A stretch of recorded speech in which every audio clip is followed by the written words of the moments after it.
live in a digital age. Well, that's what we've been told every day, where we heavily rely on the internet for information and, of course, pictures and visuals from around the world. Now, visual artist, photographer, videographer Jacque Crafford has become a regular contributor towards various social media platforms, and he's curved the niche path through his passion for capturing unique images of the outdoor world. Now, he travels the globe, recording amazing pictures of what Mother Earth has to offer, and shares his images via Instagram for those of us who are stuck behind a desk and can't get there ourselves. Crafford also imparts some of his skills with interesting workshops around photography, and he joins us this morning in studio. We happen to find you in the same time zone and pin you down. Jacque, thank you so much for joining us this morning. We really appreciate it.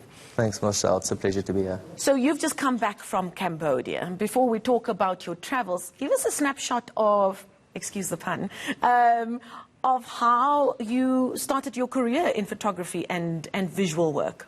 Okay, there's so much to tell, but I'll just give you the short version. Basically, I went to university, studied a BCom degree. Like most people, just didn't know what I wanted to do with my life. And by the end of my final year, I was so frustrated, didn't want to go to class, just knew I didn't want to do this with my life. And I actually went on a cycling trip with a hostel. And my friend gave me his dad's video camera, and he asked me, can you film some video for us? And I ended up shooting the whole trip, and by the end of my final year, I loved it so much that I said, well, I'm going to make videos for the rest of my life. So I started as a videographer, and no one really didn't want to give me a chance or anything. So I actually went into weddings. I did weddings for 5-6 years. I was a wedding videographer.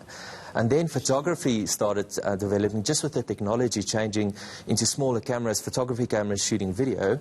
And I started shooting photos in the like surfing in the ocean, and eventually one day I was standing on top of Lion's Head, and I took my camera out and I took a photo, and I was like, I'm not going to use my phone. I'm going to take a photo with my camera and I'm going to post it on Instagram. And something just developed from that, and before I knew it, I was in love with traveling, and because I was constantly sharing my photos on Instagram, it just grew and developed into something bigger, and that actually is where my career changed, from shooting wedding videos into travel videos and travel photography. So I actually do a little bit of both. Photography is more my love and my hobby, so I only choose projects, commercial projects that I really want to do. So I'm very picky about the kind of projects that I do. But you also know how lucky you are to be able to do that, especially after spending 5 years paying the bills with wedding photography. Yes. You're very lucky to be able to do that. Now, if you go, I've been following you on Instagram for some time now, and I think what caught my eye was just your beautiful eye for landscapes. And many of them are well known. They're in South Africa, and many of them aren't. What do you think makes your eye for beautiful natural landscapes so different from anybody else just standing there and taking a photo on their phone? I think there's definitely some skill and creativity to it, but also even more, I think it's dedication. It's not just about going to the landscape and taking a nice picture. It's actually about going often and getting the best light. A lot of people will just go in the middle of the day and take a picture. They think because there's no clouds, it's a beautiful day, but it's actually clouds and the sunrise is what makes it beautiful. So it's pure dedication of going time and time again, hiking in the dark to get there before sunrise, get the awesome shot when the sun comes up, and those few moments you get the shot and there's no one around because people are sleeping, and it usually takes effort. Often means hiking back in the dark. You go there for sunset, you have to go down. It takes 3-4 hours in the dark. You get home at 1 o'clock after a sunrise. And then you just hope and keep your fingers crossed that you got the money shot, as exactly. it were. Now, what's the kind of feedback that you get on your social media platforms? Because you get to go to parts of the country and indeed the world that many of us could only dream of. But you are in a position to open those parts of the world and give people that taste, whether or not they will be able to travel there. Yeah. What's the kind of feedback you get from your followers on that? One of the biggest compliments someone can give me is when they tell me that, Jacque, I went to that place because of your picture.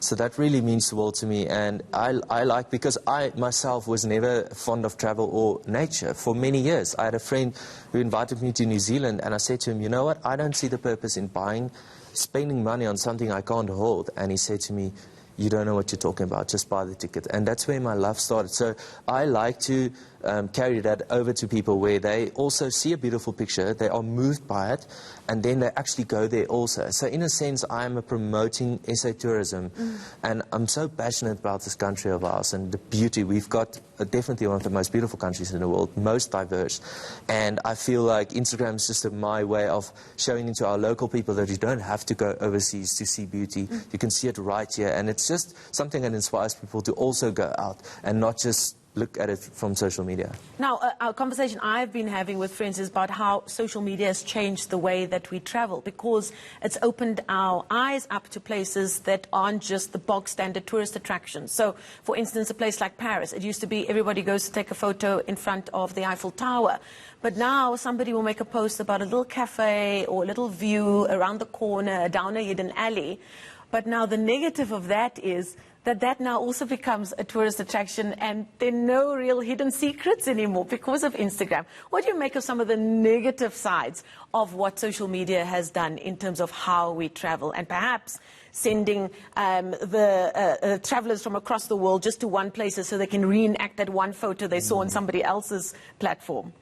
So that is absolutely true. I've seen it with my own eyes.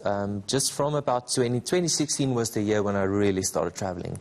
And I did go to some countries and also going back again for a second time. And one of those countries is actually Bali, where in Indonesia in general, but Bali. I went there 3 times now. And what happened was, when I went there the first time, there was a specific viewpoint that at that time, I saw one picture on Instagram, but it wasn't a popular thing. So you have to take a boat, go to an island. It's quite a mission to get there. It takes 2 hours just on a gravel road with a scooter. So when I got there, there was no one. And it was just me and monkeys. There was monkeys, and it was the most beautiful thing I've ever seen. I was just had the sunset to myself. And then I went back there 2-3 years later. And I mean, when I first shared that photo, it was also one of those that kind of went viral because it was still new. When I went back there, there's like 20 restaurants, a parking lot full of buses. Everyone just like stalls. It was just so busy, and all signs everywhere, do not touch, do not. It's just kind of destroyed the landscape in a sense, that untouched beauty. So I do see over-tourism happening. I also do see sometimes people break the rules. They go where they shouldn't to get that one shot because some influencer already did that. And or professional photographer went. They saw that, and then they also maybe, so it's not always good for the environment. There is definitely, that's the dark side of it, but I do feel that there's been a move all over the world, the green movement, where even influencers are starting to take responsibility and taking a stand and saying, this photo was done under these circumstances, the government gave us permission, they helicoptered us out to get there, you can't actually go there, something like that, so that people know this is not something that they should go and try and replicate. I think, but there is some downsides to it, and I've seen it with my own eyes. But let's just say that the positive is that people are traveling more, and they're more aware about those kinds of issues as well. Jacque, very quickly before we go, you are in one place for a short period of time. When you are in the country, you also do workshops, because there's so many people now who've taken up photography as a hobby, and that should be encouraged. Where can people find out more about what you're up to? So I am on Instagram. That's the main place where people can find me, and I usually communicate everything I do on there. But I have been hosting various workshops. I'm really grateful to be a Sony ambassador. So it's part of what I do now. I don't just shoot anymore. I actually teach it. It's a part of my income. Gosh. I'm actually more passionate about teaching at the moment than anything else, because as much as I love shooting pictures and creating videos, I love sharing the knowledge. So just Instagram, and I always share about my workshop dates and everything on there. We'll keep an eye on that, and if you haven't, please go and have a look. You want a breather? You're stuck behind a desk somewhere in a computer, go on to Jacque Crafford's Instagram account, and it'll make all your troubles go away. Thank you so much. Jacque Crafford, videographer, photographer, visual artist, Instagram travel influencer. Thank you for joining us in the studio.